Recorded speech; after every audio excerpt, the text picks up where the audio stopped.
করে আসছি চাঁদপুর ভবনে।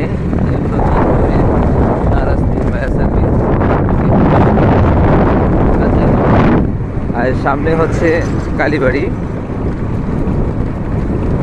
আমরা এই রাস্তা দিয়ে যাচ্ছি। রাস্তাটির অবস্থা দেখুন, অনেক দিন হয়ে গেছে রাস্তাটি উন্নত হয়েছে, নতুন রাস্তা করবে, কিন্তু এখন পর্যন্ত কাজ করা হচ্ছে না। মোটরসাইকেলের চলছে যে ঠ্যাক্কর করে চলছে, সিএনজি চলছে, ঠ্যাক্কর করে চলছে।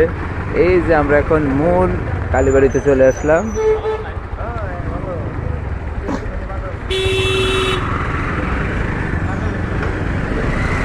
এখানে ব্যানে করে ডাব বিক্রি করতেছে, লেফা বিক্রি করতেছে। কালীবাড়ি বাজার অতটা উন্নত না, আবার অতটা অনুন্নত না, আছে মোটামুটি। আপনারা যারা কালীবাড়ি বাজারের আশেপাশে আছেন তারা হয়তো কালীবাড়ি সম্পর্কে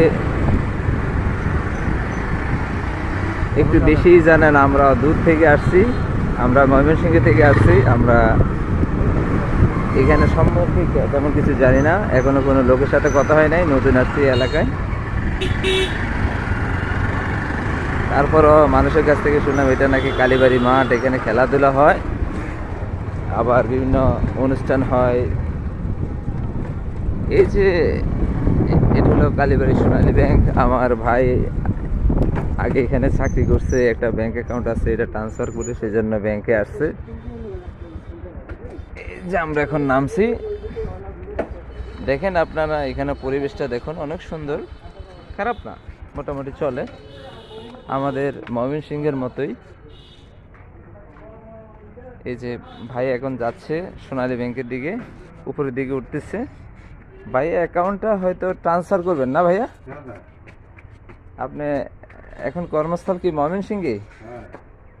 আমার ভাইয়ের কর্মস্থল ময়মনসিংহে, উনি ব্যাংক অ্যাকাউন্ট ট্রান্সফার করবে এখানে। দোয়া করুন ভাইয়ের জন্য সবাই। এই যে ব্যাংকে চলে আসছি, দুপুরবেলা আসছি তো, ব্যাংকে খালি, কোনো লোকজন নাই।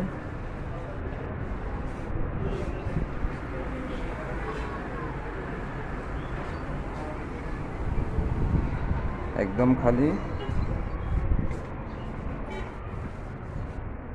উপর থেকে দেখেন মাঠটা আরো অনেক সুন্দর লাগে, পাশে একটা দিঘি আছে, তা অনেক সুন্দর। আপনারা যারা চাঁদপুর ভ্রমণ করতে চান অবশ্যই শাহরাস্তিতে এসে একবার ঘুরে যাবেন। আসসালামু আলাইকুম, ভিডিওটা শেয়ার করে দিবেন।